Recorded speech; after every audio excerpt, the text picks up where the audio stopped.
आज माझं ड्रेस तुमच्याशी मॅच होतं थोडंफार, मला परत शाळेत आल्यासारखं वाटतं. आणि त्यावेळेला आपण असेच आपल्या इथं काही पाहुणे यायचे, त्यांची भाषणं ऐकायचो आणि त्या लोकांचे करिअरमध्ये केलेले अनुभव, त्यांच्या आयुष्यात जे काही त्यांना आलेले अनुभव आहेत ते ऐकून तुमच्यासारखंच मलासुद्धा त्याला प्रोत्साहन यायचं आणि या लोकांसारखं काहीतरी करावं असं प्रत्येक वेळेला वाटत राहील. तुमचे शिक्षक, आईवडील यांच्या खूप साऱ्या अपेक्षा असतात आपल्याकडं आणि ह्या सगळ्या अपेक्षा आपल्याला बऱ्याचदा असं असतं की आईवडिलांना वाटतं मी असं बनावं, शिक्षकांना वाटतं तू असं करावं आणि मग आपण इतके लहान असतो, आपल्याला काही वेळेला प्रश्न पडतात की हे सगळं बरोबर आहे, हे असं करायला पाहिजे, ह्या अशा गोष्टी मलासुद्धा करायच्या आहेत, पण कराव्या कशा? काही वेळेला अडचणी येत असतात, काही वेळेला आपल्यालाच कळत नसतं आपल्याला काय अडचणी येते आणि हे सगळं करत असताना आपण काही वेळेला गोंधळून जातो, काही वेळेला मार्ग सापडतात, काही वेळेला सापडत नाही आणि ह्या सेम स्टेटमध्ये ह्या सेम फेजमधून मी सुद्धा गेलेलं आहे. तुमच्यासारखंच इथं बसून आणि ह्या शाळेतून बाहेर पडलो. आपल्या कोल्हापुरातच माझं शिक्षण झालं आणि त्यानंतर मी पुण्यामध्ये जॉब करत होतो. त्याच्या आधी मी IAS IPS एक्झामसाठी प्रिपरेशन करत होतो. त्यात मी प्रयत्न करून नाही झालं. त्यानंतर मी सॉफ्टवेअर इंजिनियर असल्यामुळे मी परत त्याच करिअरमध्ये कंटिन्यू केलं. गेले 2 वर्ष मी अमेरिकेत काम करतो. तर ह्या एवढ्या सगळ्या प्रवासामध्ये फार वयानं मोठं नाही आहे, पण जेवढं काही मला समजलं तर असं कुठेतरी जाऊन वाटतं एका स्टेपला येऊन की आपण हे सगळं कुणाशी तरी शेअर करावं.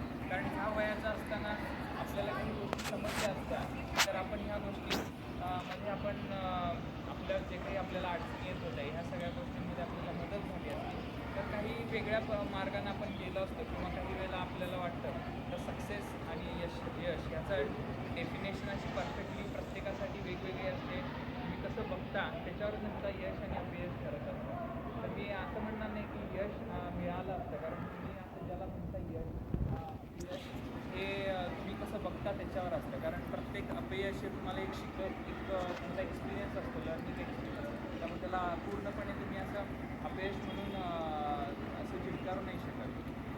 तर ह्या सगळ्या प्रोसेसमधून जे काही मला अनुभव आले आणि जेव्हा मी तुमच्या शाळेचं काम बघत होतो फेसबुकवर मॅडमांनी बऱ्याच काही गोष्टी शेअर केल्या, जसं अब्दुल कलाम यांच्या जयंतीच्या वेळेला तुमच्या शाळेचं जे पुस्तकाचा दिवस, अशा पद्धतीचे कार्यक्रम तुमच्या इथं घडत असतात. म्हटलं मला पण त्यांना प्रोत्साहन मिळालं की आपण पण येऊन काहीतरी मुलांशी बोलावं आणि यातनं तुम्हाला पण तुमच्या ह्याच्यात थोडाफार जरी मदत झाली तरी मला जे काही आत्तापर्यंतचे अनुभव आलेत त्याचं शेअर केलेल्याचं सार्थक होईल. आता हे सगळं आपण ह्या स्टेजला का करायचं?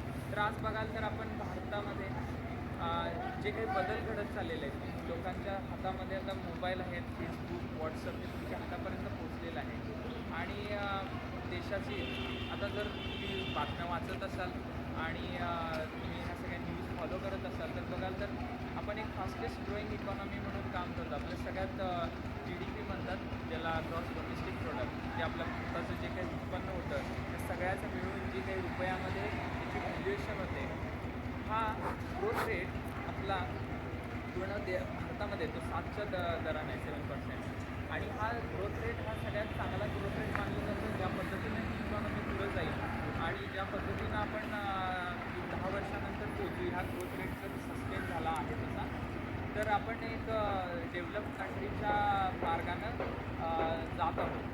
तर हे सगळं होत असताना दुसऱ्या बाजूला काही गोष्टी आहेत जिथं आपल्याला काय म्हणतात एरियाज ऑफ इम्प्रूव्हमेंट. असं नाही म्हणणार की आपण थोडंसं पॉझिटिव्हली बघायचं झालं तर ह्या गोष्टी सगळ्या निगेटिव्हिटीनं बघायला आपण आपल्या काही लिमिटेशन्स आहेत, जिओग्राफिकल असतील, आपल्या ओव्हरऑल कल्चरमध्ये किंवा ओव्हरऑल आत्तापर्यंतची जी काही पॉलिटिकल सिस्टम असतील ह्यामधून ज्या काही गोष्टी आपल्या इथं कमी आहेत आणि ज्याच्यामध्ये अपॉर्च्युनिटीज आहेत तर त्यामध्ये आपण काय करता येईल. जसं आता आपल्याकडं इतक्या सगळ्या युनिव्हर्सिटीज आहेत, शाळा आहेत, कॉलेजेस आहेत, एवढ्या सगळ्या स्किल्स इन्कम आहेत आणि त्यातनं खरंच नॉलेज आपल्याला मिळतं आहे का?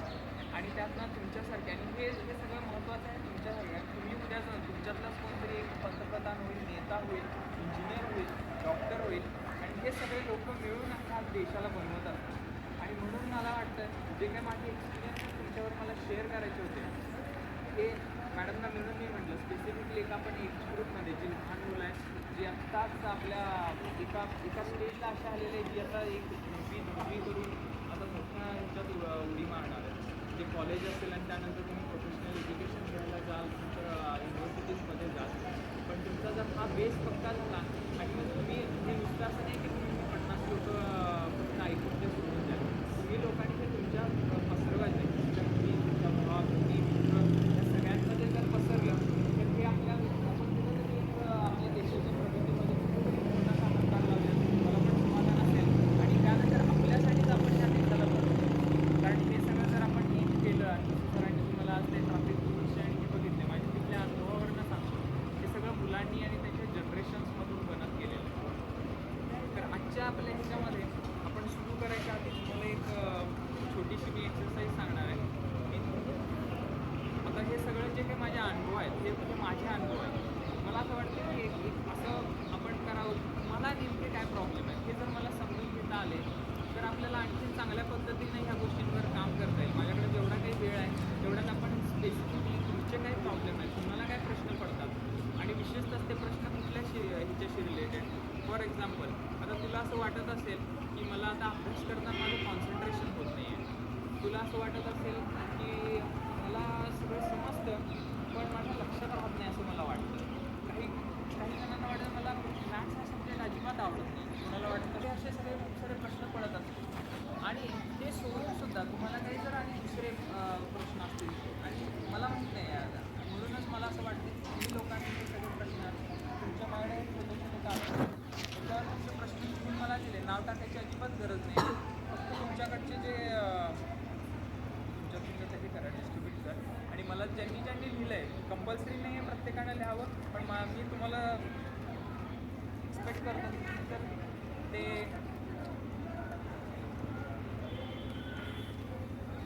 लिहिता बरोबर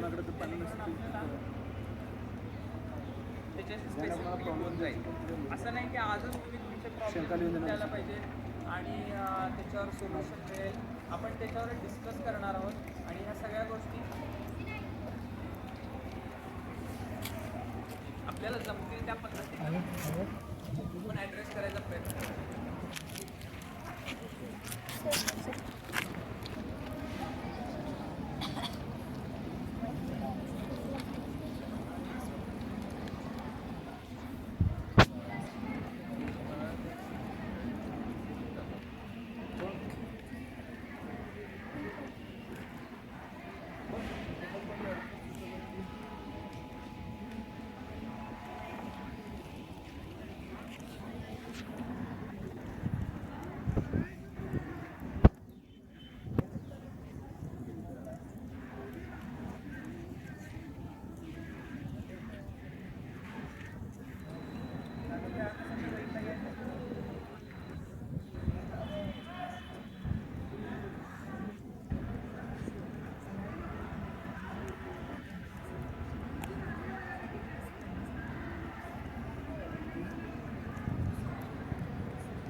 द्या रे चाललंय नाही द्या.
ठीक आहे तुमचं चालू दे ते माझ्याकडे द्या.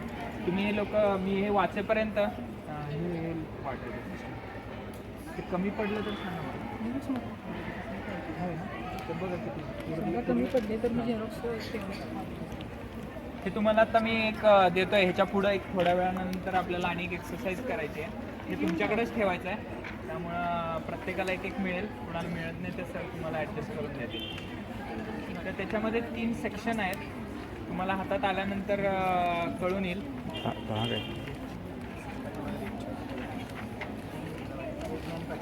तर ते फक्त बघून घ्या. त्याच्यावर काय आहे काय करायचं आहे हे मी सांगतो.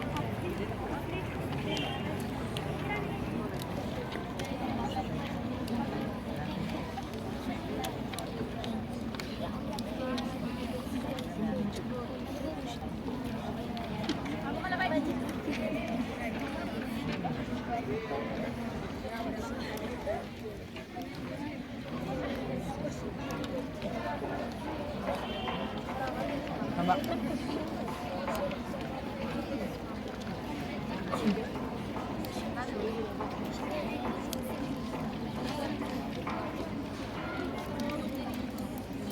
कागद कोण देणार अजून?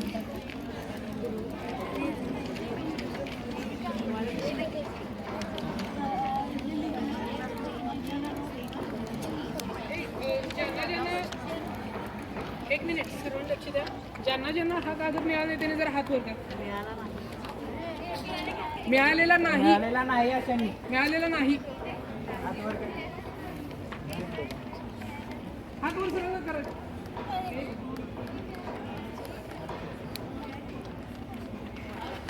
बारा विद्यार्थी नेसतात.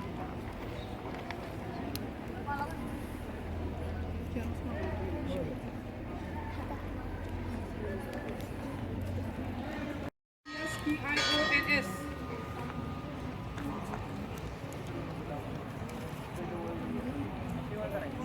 त्यानंतर खाली 3 कॉलम तयार करायचे असतात.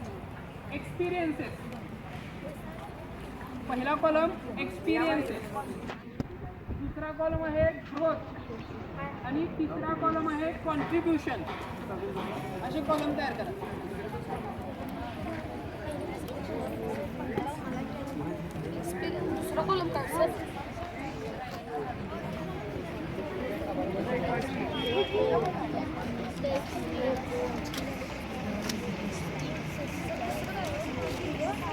पहिला आहे एक्सपिरियन्सेस. लिहिला का?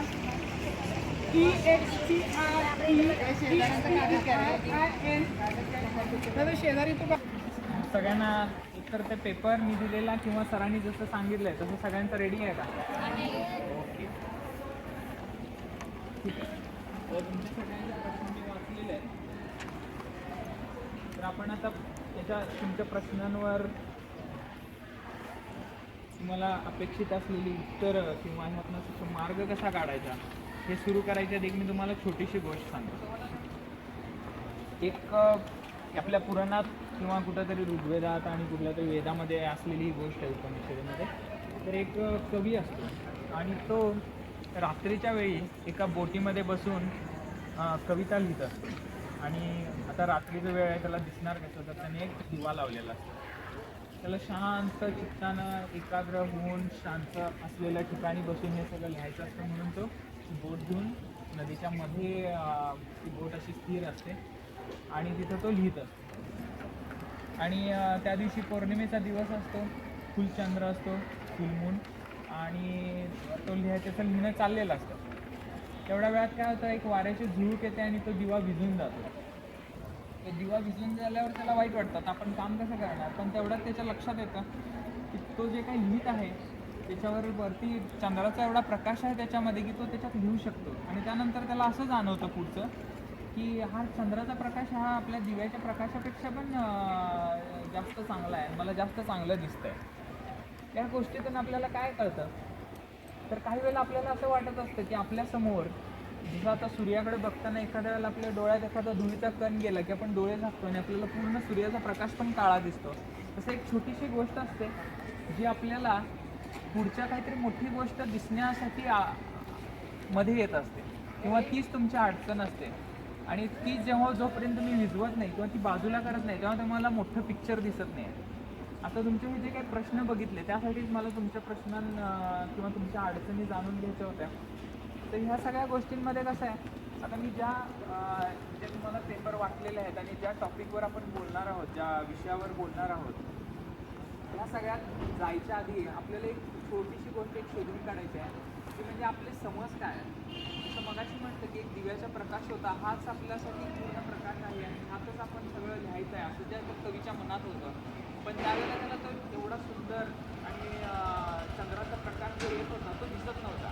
त्याचं कारण काय होतं, त्याचा एवढाच एक समज होता की हा आपला दिव्याचा प्रकाश आहे, हेच आपलं एवढंच जग आहे किंवा आपल्याला ह्यातनंच आपल्याला जे काही आपण करायला जातोय आता, हे जे काही लिहितोय कविता हे अचीव होणार आहे, हे आपलं साध्य होणार आहे. पण त्याला त्या दिव्याच्या प्रकाशामुळे तो मोठा चंद्राचा प्रकाश दिसत नव्हता.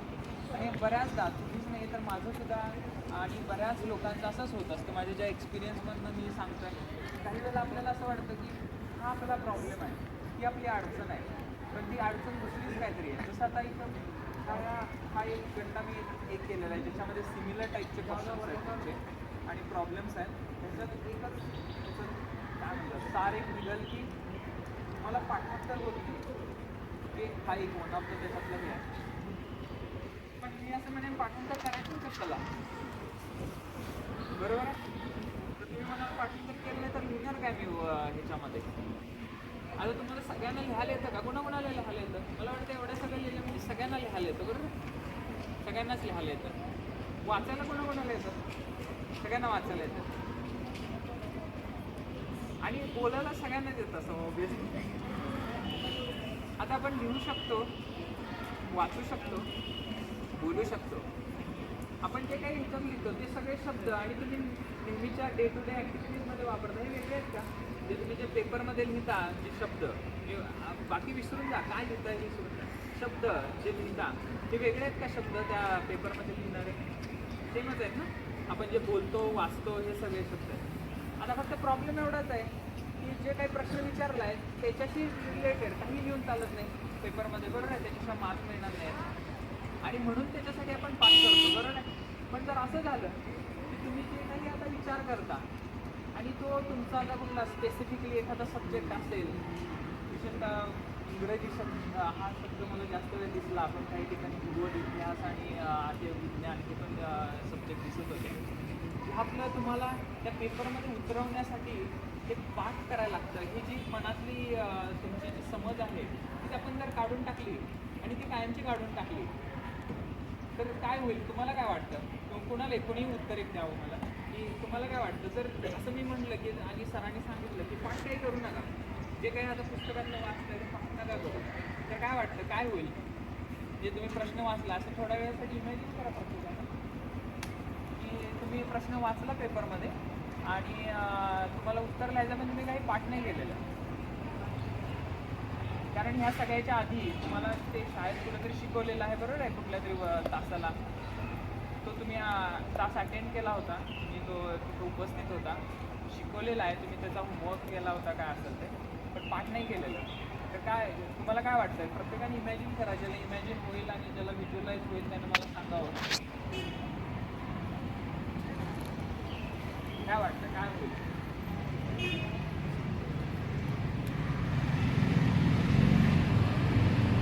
आता मला काय वाटेल की मी सांगण्यापेक्षा आपण आणि आता पुढे जाऊ.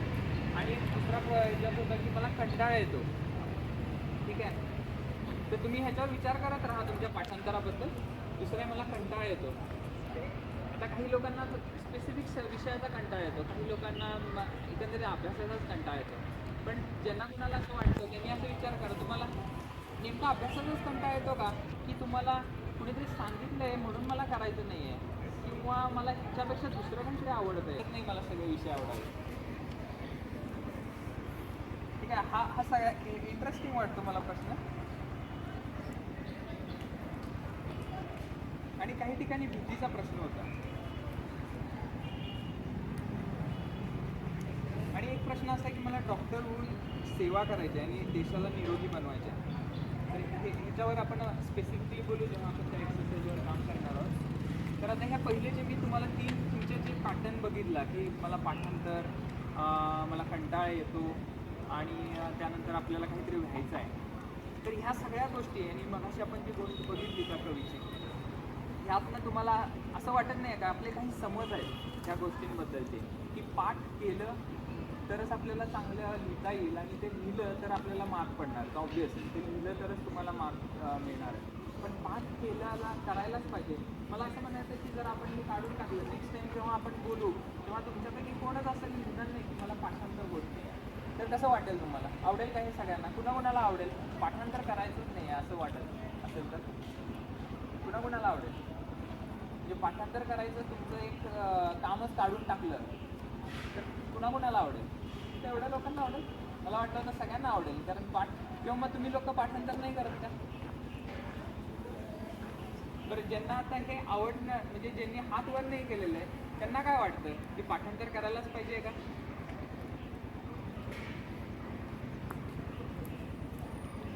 काय वाटतं? का सगळ्यांना वाटतं की आपल्याला पाठांतर बरोबर आहे ना, पाठांतर करायला लागलं नाही? असं इमॅजिन करा ना की आपण आता शाळेमध्ये येतो, रोज जे काही शिकतोय आणि जे काही सर सांगतात तेवढं काम केलं आणि परीक्षेच्या वेळेला डायरेक्ट जाऊन पेपर लिहायला लागले आपल्याला न पाठांतर करता, तर बरोबर का नाही? तुम्हाला जेवढे आहे तेवढे मार्क्स पडले. तर ह्या सगळ्या गोष्टी ना अजून पण आपल्याला कळत नाही की माझ्या मनातून निघायला खूप वर्ष लागली पाठांतर करायचं किंवा जे काही आपला समोर त्याचं कारण असं आहे की आपल्याला असं वाटतं आपल्याला जे काही शिकलेलं आहे मग विचारत होतो मला प्रश्न वाचल्यानंतर एक्झॅक्टली काय वाटतं इमॅजिन करायला पाहिजे ना की मला लिहिलेलं आहे. जेव्हा UPSCच्या एक्झामचा अभ्यास करत होतो तेव्हा एक्झॅक्टली ह्याच ह्याच्यामधून गेलो आणि त्या एक्झामचा अभ्यास करताना तुम्हाला एकावेळी इतके सारे सब्जेक्ट्स तुम्हाला स्टडी करायचे असतात, इकॉनॉमिक्स, पॉलिटिक्स, सायन्स, जॉग्रफी आणि एवढे सगळे तुम्ही पाठ नाही करू शकत. कारण पाठांतर हे तुम्हाला काय आहे की तुम्ही फक्त एक पुस्तकात दिलेलं आहे हे जे आहे तर रिटेन करता, हे ह्या पुस्तकातलं लिहायला पाहिजे असं कुठलंही तुम्हाला मार्क देण्यासाठी ॲप्लिकेशन नसतं. असं टाईपचे एक्झाममध्ये किंवा तुम्ही पुढे इंजिनिअरिंगला गेल्यानंतर तुमचं काय असतं, तुम्हाला काय समजलेलं आहे हे लिहायचं. आज आपण या सगळ्या ह्याच्यामध्ये स्पेसिफिकली पाठांतर समजणे याच्यावर न बोलता की तुमचे जे काही प्रॉब्लेम्स आहेत त्याला सोल्युशन कसे काढायचे. कारण आज हा एक स्पेसिफिक सब्जेक्ट मला हिस्ट्री आवडत नाही आहे, तर ह्याच्यासाठी काय करता येईल हे आपण बोलायचं. तर त्याआधी हे तुम्हाला जे काही आता वाटलेलं आहे हे काय करायचं आहे आणि याचा उपयोग कसा करायचा आहे हे मी सांगेन. तर पण त्याच्या आधी एक छोटीशी गोष्ट, आपण जे आता बोलत होतो की समज, तुम्हाला तुमचे समज आधी काय आहे? बिलीफ्स हा शब्दाचा अर्थ सगळ्यांना माहिती आहे का? माहिती आहे? तर तुमचे बिलीफ्स काय, तुम्ही कशावर विश्वास ठेवता, तुमचा काय समज आहे तुमच्या प्रॉब्लेमशी रिलेटेड, हे तुम्ही सगळ्यांनी आपल्या पण हे करायची एक्सरसाइज आहे. आणि हे आज मी काय बोलून गेल्यानंतर विसरून जाण्यासाठी नाही, पण तुम्हाला जेव्हा जेव्हा असा कुठला प्रॉब्लेम येईल तुमच्यासमोर तेव्हा एकच विचार करायचा की हा प्रॉब्लेम आला आहे, तर हा प्रॉब्लेम मला आता इथं दिसतोय, पण ह्याच्यासाठी माझा समज काय? जसं आपण एक पाठांतराचं उदाहरण घेत होतो, किंवा तुम्हाला असं वाटत असेल की मला इंजिनियर व्हायचं आहे पण इंजिनियर होण्यासाठी खूप कष्ट करायला लागतं, असा तुमचा समज आहे. तर हा जो जे काही समज आहे ते आधी तुम्हाला समजून घ्यायचे आहेत. कारण बऱ्याचदा आपल्याला माहितीच नसतं आपल्याला काय वाटतं कुठल्या गोष्टीबद्दल. हा पहिला भाग झाला. दुसरा आहे थॉट प्रोसेस, तुम्ही त्याच्याबद्दल कसा विचार करता आणि ते सॉल्व करण्यासाठी तुम्हाला काय माहिती आहे की आता जसं मला इंजिनियर व्हायचं आहे तर त्याच्यासाठी मला काय प्रोसेस आहे ती माहिती आहे. तर असे तुमच्या बरेचसे आणि प्रश्न असतील ना, तर हे सगळे प्रश्न आपण कसे सॉल्व करता येतील आणि मग स्पेसिफिकली प्रश्नांकडे आपण कसं जाता येईल हे आपण एका तासात नाही कव्हर करू शकणार. आणि इव्हन असं पण आपण करू शकतो हे सगळं झाल्यानंतर ज्याला कुणाला इंडिव्हिज्युअली कुणाला पर्सनली येऊन आपण ह्या गोष्टींवर काही सल्ले हवे असतील तर आपण त्याच्याबद्दल इंडिव्हिज्युअली काम करू शकतो. पण मला असं वाटतं की तुम्हा सगळ्या लोकांना जर एक ह्याच्यातलं एक सिक्रेट समजलं, ह्याच्यातलं एक टेक्निक समजलं की ह्या सगळ्या प्रॉब्लेमवर कसं सोल्युशन काढता येईल, तर बरं आहे का? तुम्ही कुणाकडे न जाता तुम्हीच जर ह्याच्यावर सोल्युशन काढू शकला तर बरं आहे का नाही? तुम्हाला हे सगळं आवडेल का नाही? आता परत प्रश्न विचारला, असं आवडेल का नाही तुम्हीच तुमच्या प्रॉब्लेमवर सोल्युशन काढायला? आवडेल का नाही? म्हणजे मला तुमचं पार्टिसिपेशन हवं आहे म्हणून मी तुम्हाला प्रश्न विचारतोय. तर तुमचा हात जर वर येत राहिला मी विचारल्यानंतर तर तुम्ही ह्यात ॲक्टिव्हली पार्टिसिपेट व्हाल, बरोबर? तर तुम्हाला असं वाटत नाही आहे का की ह्या सगळ्या प्रॉब्लेमवर तुमच्याकडे सोल्युशन आहे, असं जर तुम्हाला कळालं किंवा मी आता जर या पुढच्या अर्ध्या तासात जर तुम्हाला सांगू शकलो तर तुम्हाला बरं वाटेल का नाही? कुणाकुणाला बरं वाटेल? म्हणजे तुम्हाला माझ्याकडे यायची गरज नाही आहे, सरांकडे जायची गरज नाही आहे, तुम्हीच ह्याच्यावर सोल्युशन करा. तर आता मी जे तुम्हाला दिलेलं आहे हा एक मिशन म्हणून, त्याला आता तुम्ही दादा म्हणू शकता, तो मलेशियामध्ये त्याची कंपनी आहे आणि त्याचं विजन काय आहे की शाळेमध्ये आपण हे सगळं काही शिकतो, बरोबर आहे, हिस्ट्री शिकतो, जॉग्रफी शिकतो, पण आपल्या शाळेमध्ये असा विषय आहे का कुठं की कॉन्सन्ट्रेशन कसं करावं, मन एकाग्र कसं करावं, पाठांतर न करता कसं लक्षात ठेवावं, असा विषय आहे का? त्या तुम्ही शिकलाय कोण? आणि कोणी शिकला असेल तर बरं होईल, म्हणजे मग ते आपल्याला पण कळेल. किंवा इंजिनिअरिंग किंवा डॉक्टर किंवा ह्या अशा टाईपच्या एक्झाममध्ये आपल्याला पुढं जायचं असेल तर आज काय करता येईल? आज तुम्ही ह्या ज्या वयात आहात इथं काय करता येईल असं कुठे आपल्या ह्याच्यात आहे का? शिक्षण सिस्टम काय म्हणतात त्याला, करिक्युलममध्ये. तर हे असं नाही आहे भारतातच, पूर्ण जगामध्ये कुठं ना कुठं ते मिसिंग आहे आपली. तर त्याने ही जी कंपनी काढली आहे त्याचा असा उद्देश आहे किंवा मला ऑब्जेक्टिव्ह आहे की ह्या सगळ्या प्रोसेसमधनं तुम्ही लहान मुलं जात असताना बऱ्याचदा तुम्हाला स्ट्रेस येतो, तणाव येतो. त्यात मला अजून कोणी लिहिलेलं दिसलं नाही की मला ताण येतो, पण तुम्हाला नकळत जो काही ताण येतो अभ्यासाचा येत असेल, हे सगळं करायचं आहे, परीक्षा आहे, मला आता हा प्रॉब्लेम आहे, ह्या सगळ्या ह्याच्यातनं बाहेर पडण्यासाठी आपल्याकडे विषय नाही आहे तिथला शिकवायला. आणि तोच महत्त्वाचा विषय आहे, कारण तुम्हाला हे सगळं नॉलेज आहे, तुमच्याकडे इंटरनेट आहे, सगळ्या तुम्ही मिळवू शकाल, तुमच्याकडे सर आहे ते सगळे द्याल, पण ह्या सगळ्यांना बाहेर कसं पडायचं, जसे हे आपल्याला प्रश्न पडतात त्यातनं कसं आपल्याला मार्ग शोधता येईल आणि तो सगळा तुम्ही शोधायचा. कारण की हे तुमचे प्रॉब्लेम मागून तुम्हाला नाव न टाकता मागवलं तर त्याचं कारणच आहे प्रत्येकाला आपल्या आपल्या प्रॉब्लेम्स स्वतःला माहीत असतात.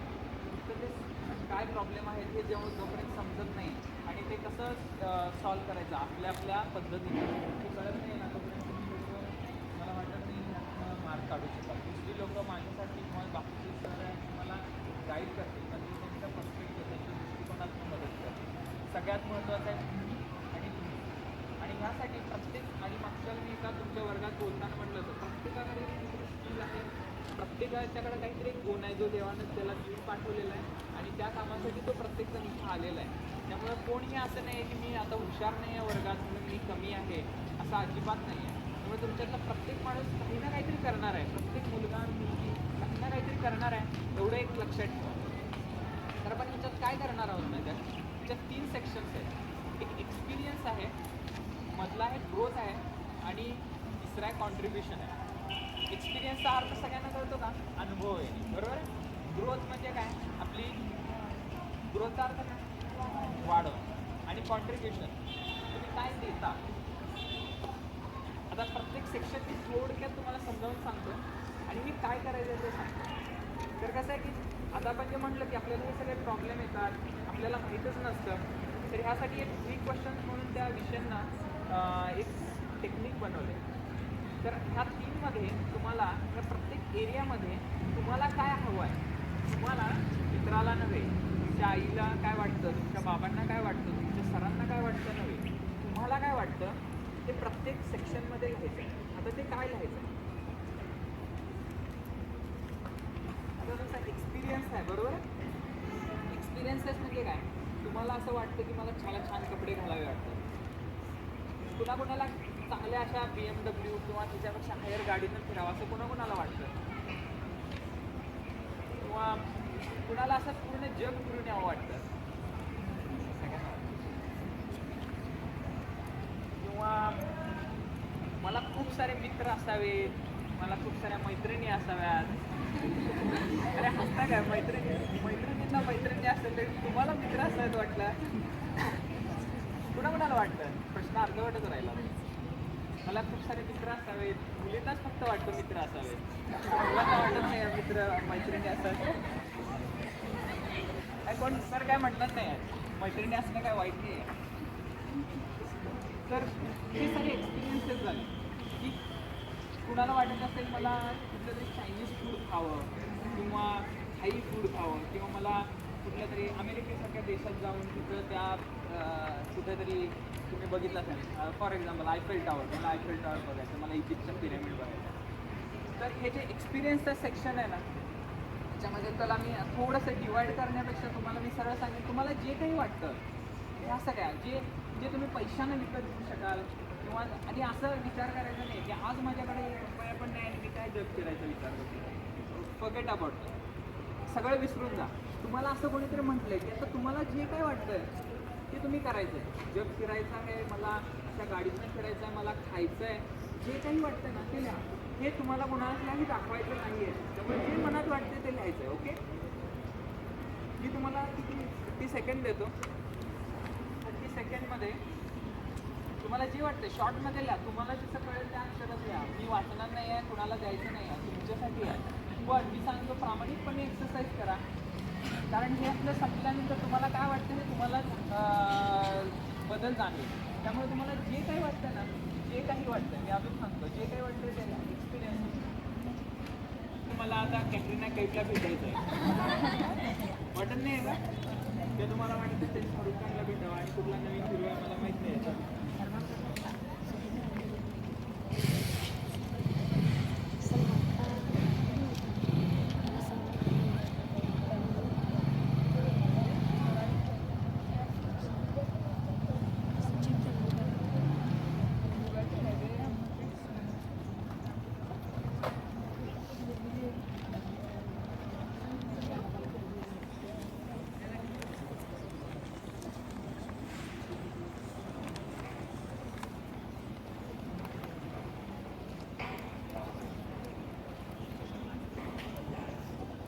आणि काही विचार ना काय करू विचार की हे असं होईल का, शक्य आहे का, अजिबात नाही विचार.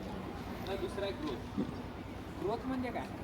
तुम्हाला असं वाटतं का काही लोकांना की मी अशा आता मुलांना असं वाटत असेल मला शाहरुख खानसारखी बॉडी हवी आहे, किंवा मुलींना वाटत असेल मे बी मुलींना पण त्या कुठल्या तरी हिरोईनसारखे आपले फिजिक असावे असं वाटत असेल, किंवा कुणाला वाटत असेल मला एकदम असं लिहायला यावं इतकं छान की मी विचार जो करतो तो पटपट लिहिता आला पाहिजे मला, किंवा आता कुणाला वाटत असेल असं मला स्टेजवर उभारून जे मोठे मोठे असे वक्ते आहेत त्यांच्यासारखं बोलता यावं, किंवा कॉन्सन्ट्रेशन मी काहीही वाचायला घेतलं करायला घेतलं की माझं त्यातच फुल कॉन्सन्ट्रेशन झालं पाहिजे, किंवा मी काय असू शकतं नवीन नवीन स्किल्स असू शकतात. जसं आता काय असू शकतं तर तुम्हाला आधी तुम्ही लहान आहात गाडी चालवायला शिकणे असेल, सायकल चालवायला किंवा पोहायला शिकणे, अशा टाईपचे जे स्किल्स आहेत, किंवा नवीन नवीन व्यायामाचे प्रकार शिकायचे असतील, तुम्हाला काही नवीन तुम्हाला पण नवीन रेसिपीज शिकायचे असतील, नवीन जेवण बनवायला शिकायचं, तुम्हाला जेवण येत नसेल तर तुम्ही जेवण बनवायला शिकायचं, तुम्हाला मुलांसारखं काय आवडत असेल तर तुम्हाला ते शिकायचं. तर शिकणे, नवीन गोष्ट शिकणे अशा टाईपचे आणि त्यातनं तुमची ग्रोथ जसं इंटरव्ह्यू. जसं आता तुम्हाला वाटतं की मला आपल्याला मगाशी एवढा विषय झाला पाठांतराचा, तर हे पाठांतर न करता ह्या सगळ्या गोष्टी कशा समजून घेता येते अशी मला काहीतरी ग्रोथ एक्सपेक्टेड आहे. म्हणजे आज मी इतका आहे एका कुठल्या तरी गोष्टीमध्ये, मग तो डान्स असेल, आता एखादा डान्स आवडतो करायला आणि मला एक अशा पद्धतीचा तो काय रिमूव्ह फर्नांडिस आणि यांच्यासारखे जे मी आता टी व्हीमध्ये बघतो अशा टाईपचं मला डान्स ह्या लेवलला पोचायचं आहे.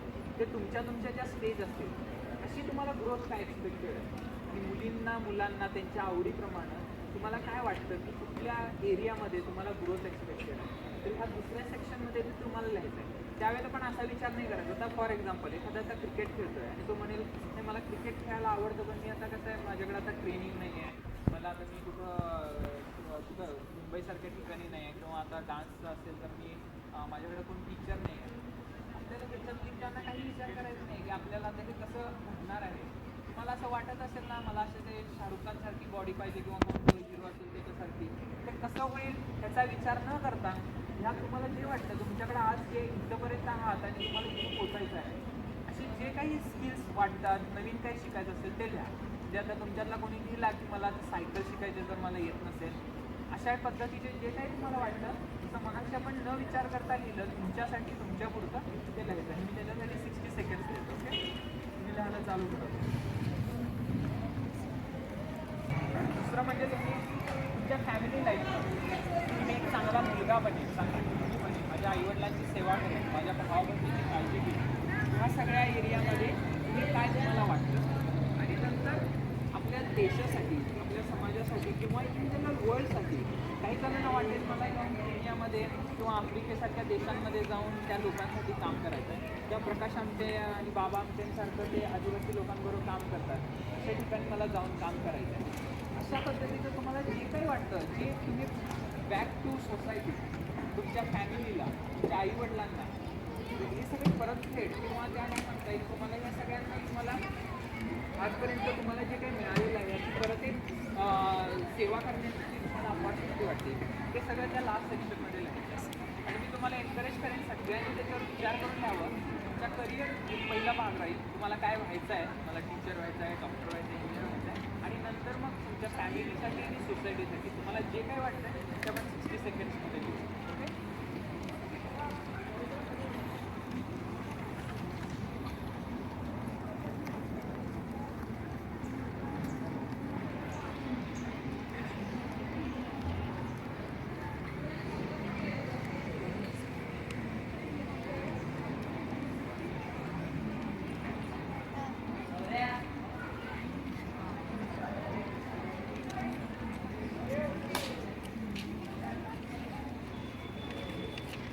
तुमच्याकडेच ठेवायचं आहे सगळ्यांनी, जपून ठेवा. तुम्हाला हे तुमच्या वाटचालीमध्ये हे सगळं उपयोगी पडेल, त्यात ॲड करत राहा. तुम्हाला जसं 1 वर्षानंतर काय वाटलं, काय जे असेल तर अशा पद्धतीने करा. मला त्यानंतर एक प्रश्न विचारायचा स्वतःला, तुम्हाला सांगायचं नाही आहे तुमच्यापुरतं, आणि तुम्हाला इथं नाही जमलं घरी जाऊन करायचं. तर पहिला प्रश्न असा आहे की हे सगळं जे 3 भागामध्ये तुम्ही लिहिलेलं आहे, बरोबर आहे, एक्सपिरियन्सेसमध्ये, ग्रोथमध्ये आणि कॉन्ट्रीब्युशनमध्ये, ह्या 3 भागामध्ये जे काही लिहिलेलं आहे हे सगळं अचीव करण्यासाठी तुमच्याकडे जे काही समज आहेत ते काय आहेत, हे एका वेगळ्या प्लेन पेपरवर तुम्ही घरी गेल्यानंतर, जसं आता मगाशी आपण बोलत होतो की मला जग फिरायचं आहे, तर तुम्हाला काय वाटतं की मी जग फिरू शकत नाही आहे, म्हणजे का फिरू शकत नाही, मग माझ्याकडे पैसे नाही आहेत, मग माझ्याकडे पैसे नाही आहेत, ठीक आहे तिथं येऊन थांबलं.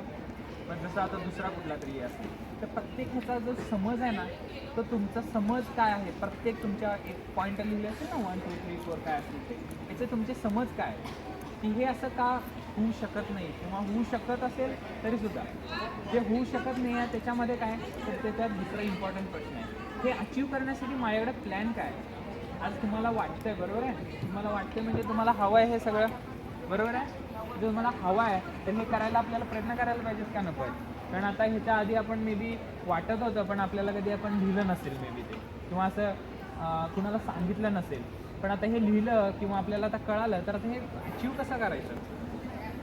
आणि ह्यामध्ये आता कुणी मला माहीत नाही की ह्याच्यामध्ये असं लिहिलं असेल का एक्सपिरियन्सेसमध्ये किंवा ग्रोथमध्ये, की माझं कॉन्सन्ट्रेशन चांगलं व्हावं, जे मगाशी होतं की पाठांतर होत नाही किंवा एकाग्रता होत नाही आहे, तर ह्याच्यासाठीचा प्लॅन काय. आणि हा सगळ्यात इम्पॉर्टंट प्रश्न आहे की प्लॅन काय आहे, हे सगळं आपलं अचीव करण्यासाठी आपल्याला काय करावं लागेल. तर ह्याचा प्लॅन आपल्याला आता ह्या डिस्कशनमध्ये आपण हा सगळा प्लॅन डिस्कस नाही आहे करणार, पण मी तुम्हाला काही गाईडलाईन्स देणार आहे, जेणेकरून तुम्हाला हे सगळं जे लिहिलेलं आहे, तुम्हाला जे हवं आहे, कारण हे सगळं तुम्हाला हवं आहे, तर हे कसं अचीव करता येईल.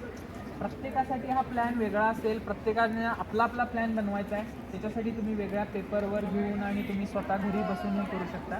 पण ह्याच्यासाठी काय करता येईल, तर पहिली गोष्ट तुमचे जे समज आहेत, जे मी म्हटलं पहिल्या प्रश्नामध्ये तुम्हाला सगळं शोधून काढायचं, तुमचे समज काय आहेत ते समज बदलून टाका. जसं म्हटलं की पाठांतर करायची गरजच असते, हा समज जर काढून टाकला तर तुम्ही बऱ्याच गोष्टी अचीव करू शकाल.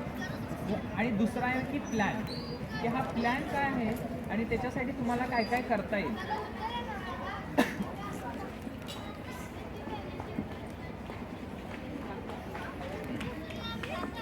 तर तुमच्या स्पेसिफिक सगळ्या प्लॅनला जायच्या आधी एक मी हाय लेवल गाईडलाईन्समध्ये सांगतो. पहिली गोष्ट, तुम्हाला सगळ्यांना फिजिकली, शारीरिकदृष्ट्या सगळ्यांनी तंदुरुस्त असायला पाहिजे. हे सगळ्यांना पटतं का नाही. कोणी आजारी असेल, मला नीट वाटत नाही आहे, मला आळसच येतो, असं वाटतं का. आणि असं वाटत असेल तर तुम्ही काही नाही करू शकणार यातल्या गोष्टी. बरं, हे सगळं करायला आपल्याला शारीरिकदृष्ट्या, त्याच्यासाठी तुम्हाला काय करायला पाहिजे, तुम्हाला व्यायाम करायला पाहिजे. मला वाटतं शाळेत असताना ह्याचा प्रॉब्लेम कधीच येत नाही, कारण आपण रोज खेळत असतो, आपल्याकडे शारीरिक हे चांगलं असतं. पण याच्यावर एकच काळजी घ्यायची आहे आपल्याला, जेवण हे सगळ्यात महत्त्वाचं आहे, फूड. कारण तुम्ही काय खाता ह्याच्यावर तुमचं सगळं पुढचं आणि तुमचे थॉट्स, आणि मला माहीत नाही हे तुमच्याकडं नॉलेज आहे का नाही आहे, की तुम्ही जे खाता त्याच्यावर तुमचे विचार करतात, म्हणजे त्यात आपल्याला होतं एकाग्रता होत नाही आहे. आपल्या आयुर्वेदात पण म्हटलेलं आहे की ते तामसी आणि अशा टाईपचं फूड खाल्लं तर तुमची तशीच थॉट प्रोसेस बनते. पण तुम्ही जर सात्विक खाल्लं, पालेभाज्या खाल्लं, तुम्ही जास्त प्रोसेस फूड, पिझ्झा आणि बर्गर हे न सोडून, सॉफ्ट ड्रिंक्स हे सोडून, त्यांचं नाव सोनाली आहे, तर त्यांनी असंच मुलांसाठी की कशा टाईपचं डाएट असायला पाहिजे जेणेकरून तुमचं कॉन्सन्ट्रेशन होईल, जेणेकरून तुम्हाला एकाग्रता येईल, तुम्हाला आळस येणार नाही किंवा कंटाळा येणार नाही. ह्या योगा आणि मेडिटेशन ह्यातल्या गोष्टी असतात. आता आपल्याला असं वाटत असेल लहानपणी आता ह्या गोष्टी सुरू करायच्यात का, ह्या कुठल्याही वयात. माझी मुलगी 4 वर्षाची आहे, तिला मी आत्तापासून सुरू केलेलं आहे. ती डीप ब्रेदिंग म्हणजे आपण श्वास घेतो, प्राणायाम, ह्या गोष्टी पण छोट्या छोट्या आणि त्यांच्या शाळेमध्ये करतात तिथं अमेरिकेमध्ये. तर ह्या गोष्टींनी तुम्हाला जाणवेल. आणि ह्याच्या सगळ्याची टेक्निक मी जे म्हटलं की मला ह्यात खूप सारं तुमच्याशी बोलायचं आहे, पण आपण ह्या प्राणायाम आणि ह्याच्याशी रिलेटेड जे डिटेलमध्ये तुम्हाला जी हेल्प हवी आहे ती आपण तुमच्या पुढच्या प्रोग्रॅममध्ये इंट्रोड्यूस करणार आहोत. तर हे मी फक्त तुम्हाला आयडिया देतो की काय करता येईल. तर तुमचं एकाग्रता होण्यासाठी आणि कंटाळा न येण्यासाठी तुम्हाला प्राणायाम केलं किंवा मेडिटेशन केले तर तुम्हाला ह्यातनं फायदा जाणवेल. आणि तो 1 दिवस नाही करायचा आहे, ते तुम्हाला 6 महिने, वर्षभर, आणि ती तुमची रोजची सवय बनली पाहिजे. तर हे दुसरं झालं. बॉडी झाली, आपण आता ब्रेन आणि माइंड हे केला. आणि तिसरं म्हणजे एक स्पिरिच्युअलिटी आहे. Spirituality is not equal to तुमचं रिलिजियस आहे किंवा काही आहे. तर तुम्ही वागता कसं, की तुमचा मित्र आहे त्याच्याबद्दल तुमचं मत काय, तुमची मैत्रीण आहे त्याच्याबद्दल तुम्ही कसं वागता. तुम्हाला एम्पथीचा अर्थ काय, की दुसऱ्याच्या दृष्टिकोनातून समजून घेणे. कधी कधी ह्याला मारलं, त्याला राग येतो त्याचा, बरोबर आहे, आपण त्याला मारायला जातो.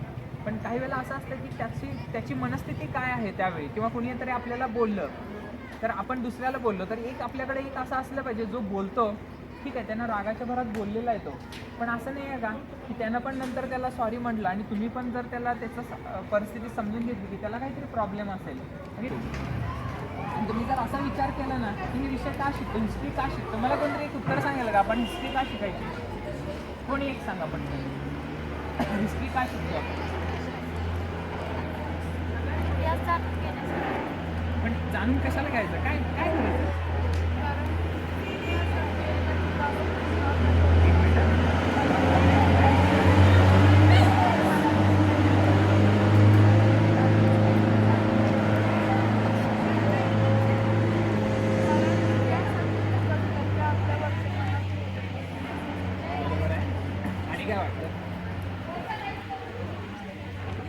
तर मग ज्याला कोणाला इतिहास आवडत नाही आहे त्यांना असं समजून घ्यावं की आपल्याला ह्या सगळ्या चुका ज्या घडलेल्या आहेत त्या न होण्यासाठी आपण शिकतोय. तर तुम्हाला त्याच्यात इंटरेस्ट नाही वाटत का की काय चुका झाल्या त्या समजावून घेऊ ॲटलीस्ट, किंवा त्यात अनेक भाग आहे की काय शिकायचे तर आपलं कल्चर काय होतं, आपले पूर्वज कसे होते आणि हे सगळं कसं चालत आलं, भारत देश कसा बदलत गेला, आणि जसं म्हटलं की ह्या सगळ्याचा आधार घेऊन आपण पुढे कसं जाणार आहोत ह्यासाठी हिस्ट्री शिकायची.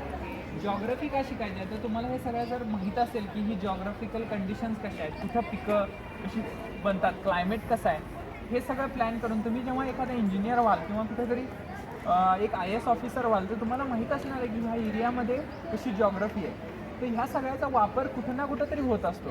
कारण कुणाला जर डॉक्टर व्हायचं असेल तर त्याला सायन्समधल्या गोष्टी कळल्या पाहिजेत आणि नॉट नेसेसरीली सायन्स, तुम्हाला बाकीच्या सराउंडिंग गोष्टी कळल्या पाहिजेत. आणि म्हणून तुम्हाला जर हे व्हायचं असेल ना तर ह्या गोष्टी शिकल्या तर पाहिजेच आहे आणि प्रत्येकाचा कुठं ना कुठं तरी तुम्हाला फायदा होणार आहे. हा एक मोठा वेगळा टॉपिक आहे ज्याच्यावर आपण खूप सारं बोलू शकतो की प्रत्येक विषयाचा काय हे आहे आणि कुठला विषय कसा समजून घ्यावा. आणि म्हणून म्हणतात की तुमच्या ह्या प्लॅनमध्ये तुम्हाला कुठं जर गरज असेल अशा पद्धतीच्या गोष्टींची, त्या आमच्याकडून असं कोणतरी येऊन तुम्हाला सांगेल किंवा तुमच्या सरांकडून त्या सगळ्या गोष्टी समजून मिळतील.